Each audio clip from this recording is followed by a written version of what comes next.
Hi everyone, I just want to do a follow-up to my last video. There's some questions that came up or some comments about the video, some negative comments, and so I just want to try to explain it a little bit more, and then I'm going to try to move on to something else. I'm not trying to beat a dead horse, but I think it's really important to understand the prophecy. And I just want to start by saying that to say that the child was a false prophet or that the prophecy was false because it didn't happen on Easter Sunday the way we expected would be like saying Hosea was a false prophet when he said, "Come, let us turn unto the Lord, for he hath torn and he will heal us, he hath smitten and he will bind us up. After 2 days he will revive us, and on the third day he will raise us up, and we shall live in his sight." And so it would be like saying that he was a false prophet because this didn't happen 3 days after he said it.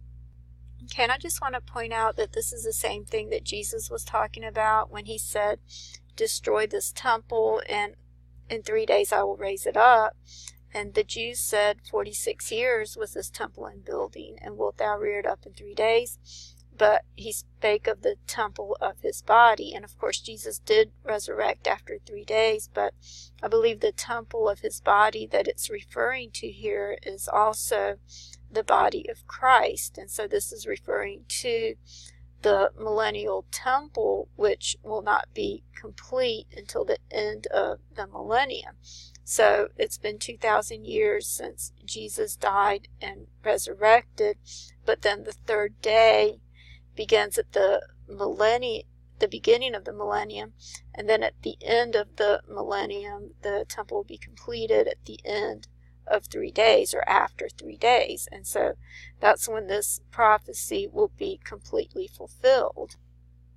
Okay, so this is all a type and shadow of the Passover week, because even the entire 7,000 years would be a type and shadow of the Passover week, because it was after 4,000 years that Jesus came and died on the cross. So this actually matches up with the 4,000 years since creation, which would start where Nisan 10 would begin. Nisan 10 would represent the beginning of creation. This is when the Lamb was chosen, and the Bible tells us that Jesus was slain from the foundation of the world, so he was chosen from the very beginning. And then after 4,000 years is when Jesus died on the cross, when the veil of the temple was rent in twain. That was not just 4 days into the Passover, but it was 4,000 years into the entire 7,000 years that is prophesied about in the book of Daniel. Because when it says in Daniel 9:27 that he shall confirm the covenant for 1/7, it's talking about the entire 7,000 years as well. And so this would be after 4,000 years, and then on the third day is when the millennium would begin. Okay, and this matches up with the Passover week because, as I've explained before, Jesus was crucified on Nisan 14th. He was placed in the tomb just before dawn, Thursday morning, when the tomb was sealed, and then the tomb was guarded for 3 days and 3 nights. It was a full 72 hours, and then Jesus rose just before dawn, Sunday morning, and that would have been Nisan 18th. Okay, and this is the pattern throughout the scriptures. You can see it from the very beginning in the book of Genesis, starting from verse 1, is when God created the heavens and the earth. So this would correlate with Nisan 10th. And then after 4 days, this correlates with Nisan 14th, when the Lamb was slain. And that's when Jesus came after 4,000 years. And he's the light of the world. And when the temple veil was rent in twain, that's when God divided the light from the darkness, and so the division was made on Nisan 14th. and then Jesus was in the tomb for 3 days and 3 nights. And so it actually wasn't until the 18th that Jesus resurrected. It talks about the division taking place here on the 17th, but as I stated in my last video, I believe the 17th at midnight represents the midnight hour, and then Jesus didn't actually rise until Sunday morning, and so that was the beginning of the dawn. It represents the beginning of a new age, not just the day, but the new age. And you see that this is the beginning of the second day. It says in Genesis 1:8, and God called the firmament heaven, and the evening and the morning were the second day. Okay, so I had put in scriptures that talk about the new day or the new age, and I just want to show you how this pattern is consistent throughout the scriptures, because as you can see here, the scripture that came up was in Luke 1:7-8, and this is Hebrew year 78, and it's talking about a new day will dawn on us from above. It's also referred to as the sunrise or the dawn. And so I want to show you this pattern throughout scriptures that seems to be pointing to this year, either 2018 on our calendar, or in this case, it's pointing to the Hebrew year 5778. But before I go through the rest of the scriptures, I just want to explain the meaning of the word Easter. As you can see from this article, it's asking the question whether Easter is of pagan origin, but it's explaining that it's actually not. It actually comes from the German word, which means sunrise or the resurrection. And you can see that over here. It says, because of the English Anglo-Saxon language is originally derived from the Germanic, there are many similarities between German and English. Many English writers have referred to the German language as the mother tongue.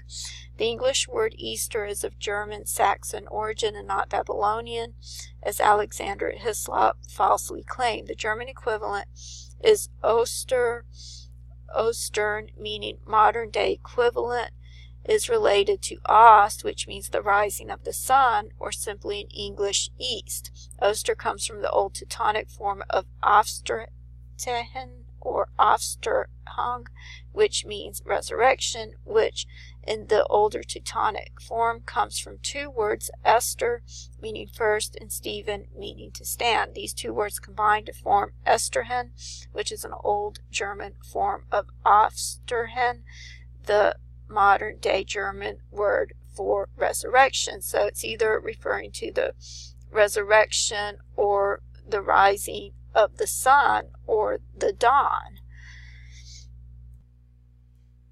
Okay, so that's one of the reasons why I don't have a problem with the word Easter. In fact, I personally prefer the word Easter because it not only refers to Resurrection Day, but it's referring to the dawning of a new age and to the dawn, which actually represents Jesus, because Jesus is the bright and morning star, and he's the day spring from on high, just as it stated in Luke 1:78. In this translation, it uses the word sunrise, and in this one, he's referred to as the morning light, but in the King James, he's referred to as the day spring from on high, but it's referring to the dawn.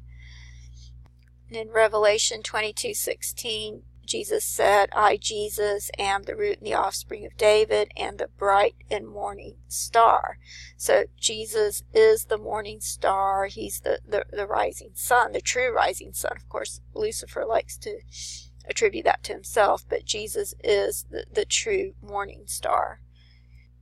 Okay, so I just want to show you this pattern. As you can see here, it mentions the morning star again in verse 28, which I believe represents the year 2018. In verse 27 is talking about the church in Thyatira, and it's saying, and he that overcometh and keepeth the works unto the end, to him will I give power over the nations, and he shall rule them with a rod of iron as the vessels of a potter. They shall be broken to shivers, even as I received of my Father. So the rule begins in verse 27, but then you see the dawn mentioned in verse 28. So I don't believe it actually begins until the dawn, the beginning of the new age, the beginning of the millennium.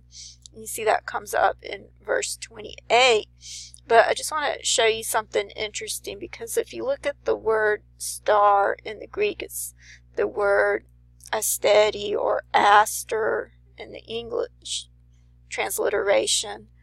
And so I had put in the word aster in Google, did a Google search on the word aster, and as you can see, it's a flower that looks like a star. But in biology, it says it's a star-shaped structure formed during division of the nucleus of an animal.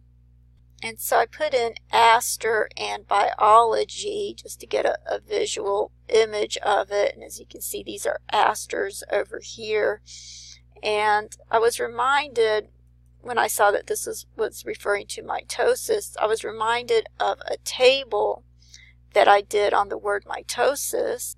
And of course, Satan has his version of the mitosis that will take place, as Lady Gaga had showed in some type of skit or something she was doing, and she said it was the mitosis of a new generation or something. I can't remember how she worded it.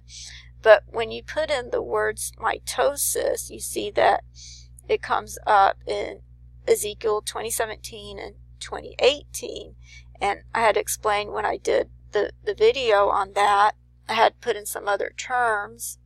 Okay, so when you put in more terms, you see that it brings up more of the matrix. And what happened is, as I was reading the matrix while doing the video, I realized that there was a symmetrical pattern. If you look at verse 13, it says, "But the house of Israel rebelled against me in the wilderness. They walked not in my statutes, and they rejected mine ordinances, which if a man keep, he shall live in them. And my Sabbaths they greatly profaned. Then I said I would pour out my wrath upon them in the wilderness." And then when I got to verse 21, as I was reading it, I realized that 21 read almost exactly the same. It says, "But the children rebelled against me. They walked not in my statutes, neither kept mine ordinances to do them, which if a man do, he shall live in them. They profaned my Sabbaths. Then I said, I will pour out my wrath upon them to accomplish my anger against them in the wilderness." And so that's when I realized that this was a symmetrical pattern, and the middle verse of this pattern was verse 2017. So it falls right in the middle, just like Psalm 117 falls right in the middle of the Bible. And this is where it says, "Nevertheless, mine eye spared them, and I destroyed them not, neither did I make a full end of them in the wilderness." But as you can see, if you put in just the word mitosis, it comes up with 2017 and 2018. Okay, so I tried putting in the word aster just to see if that would come up, and sure enough, that came up as well. You can see it over here in the burgundy and ELS form. Okay, and so I just wanted to point that out because aster means star, and as you can see here, it has to do with biology and with the division of cells, which is called mitosis, which is what's going to happen when Jesus comes back, and there's going to be a division between the light and the darkness, between heaven and earth, just as it was in the beginning. Because earth was the abyss, as I've stated before, and then you see the division taking place in verse 4 between the light and the darkness, which looks like number 14, and then again in verse 17, just like the word mitosis that comes up in Ezekiel 2017 and 2018. But the middle verse was 2017, and so that's when the division takes place, just as you see here in Genesis 1:7. But then the dawning of the new age, or the second day, begins in verse 18. And so I want to continue showing you this pattern because there's a lot more scriptures that I want to go through that show the same pattern throughout the scriptures, but I'll have to do that in the next video. Thanks for watching. and I'll see you in the next video. God bless.